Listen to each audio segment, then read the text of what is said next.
Chapter 3 Pirate and Rescues. With his heart broken, Tom skipped school and met his old friend Joe Hopper. Joe's mother had beaten him for eating some cream, so Joe had run away from home. Both boys were unhappy, so they decided to leave town and become pirates. They went looking for Hook and asked him to join them. Sure, said Hook, but where will we live? On Jackson Island, said Joe.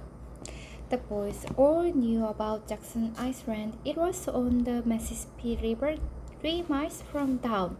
No one lived there. Okay, said Tom. Let's meet at the river bank at midnight. A small raft is always tied up there. We can use it.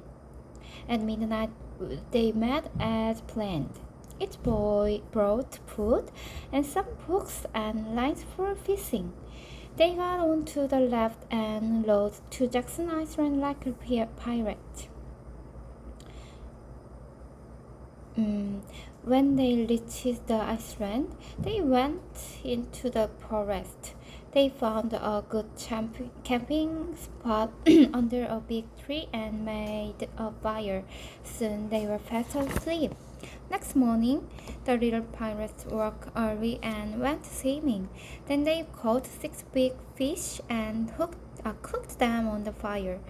That's the best breakfast I've ever had, said Tom. Me too, said Joe. They explored the island all day and went swimming out every hour. In the afternoon, they saw a ferry boat and many smaller boats on the river. Men were searching the river. What are you doing? asked Joe. Somebody drowned and they were looking for the person, said Hook. I know who is it, shouted Tom. They are looking for us. They think we drowned. They went back to their camp. They talked excitedly about how everyone in town missed them and felt sorry for them. But as it grew dark, they became silent. Tom and Joe wanted to go home, but they wouldn't admit it. After Hook and Joe fell asleep, Tom went to the river bank and got onto the raft. He rowed to the mainland. He ran to his house and looked through a window. Aunt Polly, Joe's mother, Mary, and Sid were there.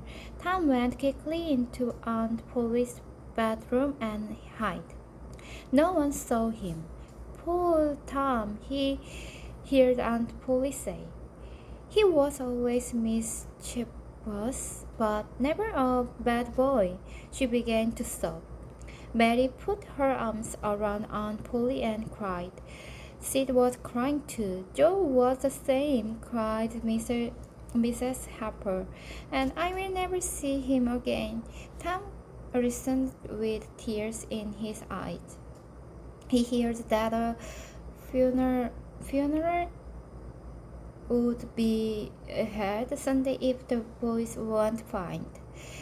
He wanted to rush into Aunt Polly's arms, but he didn't. After Joe's mother went home, Mary and Sid went to bed. Aunt Polly cried herself to sleep. She moaned in her sleep from time to time. Tom stole out of his hiding place and went to Aunt Polly's bedside. He felt sorry for her. He kissed her gently on the cheek and left the house quickly. Tom arrived at the camp when the sun was rising. Where were you? Asked Hook and Joe. I've been home, said Tom. He told them everything he had seen and heard. Hook and Joe listened carefully.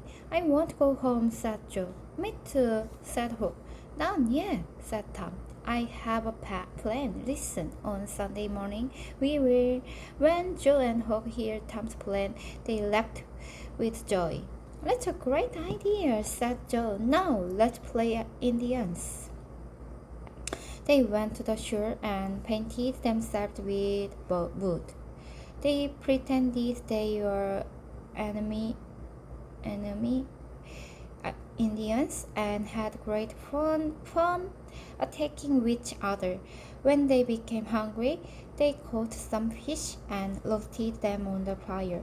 They enjoyed the next few days. On Sunday, all the townspeople gathered at the church. Everyone was crying. The people sang and said hymn. Then the minister spoke about the boys' lives. He said wonderful things about them. Suddenly, the door at the back of the church opened. The minister looked and stopped speaking. Everyone turned around and watched in shocked silence. The three dead boys walked into the church. Instantly, Aunt Polly and Mrs. Upper ran to their boy. They hugged and kissed them. Hook stood by feeling embarrassed. He started to walk away, but Tom grabbed him. Aunt Polly, he said, someone should be happy to see Hook too. Well, I'm very happy to see him, said Aunt Polly. He hugged and kissed Hook. He felt very uncomfortable. The minister shouted, Praise God! Let us sing! Everyone in the church sang loudly and joyfully. It was Tom's idea to come back for the funeral, and it was a great success.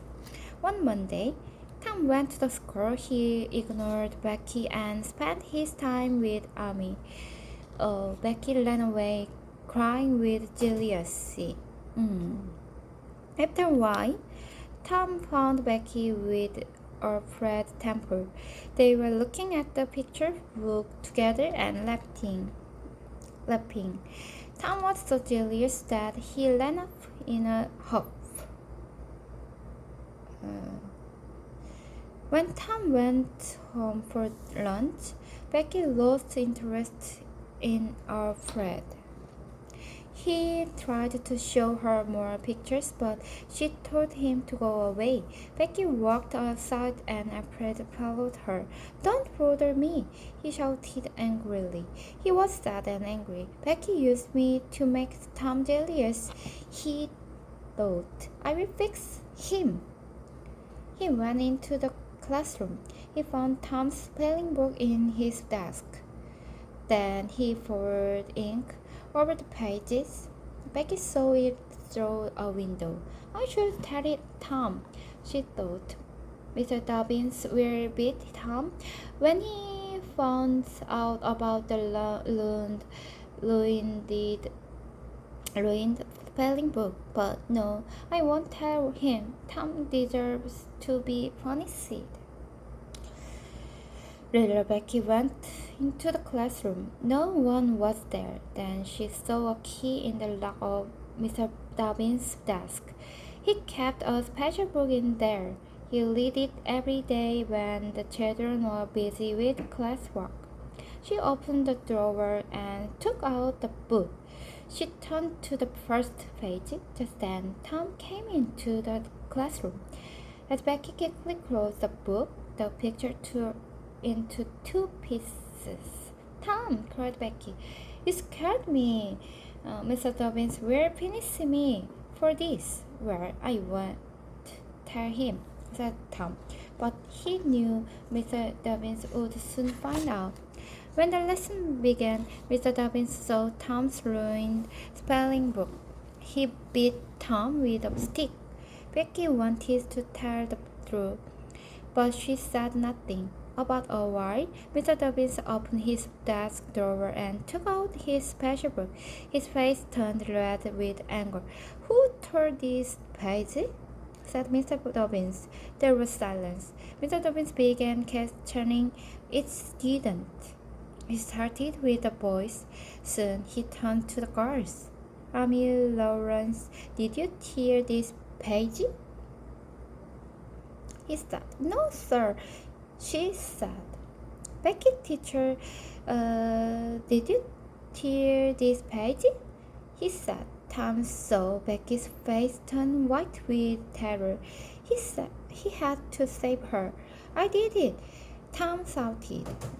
Tom saw the surprise and love in Becky's eyes. After school, Becky was waiting for him.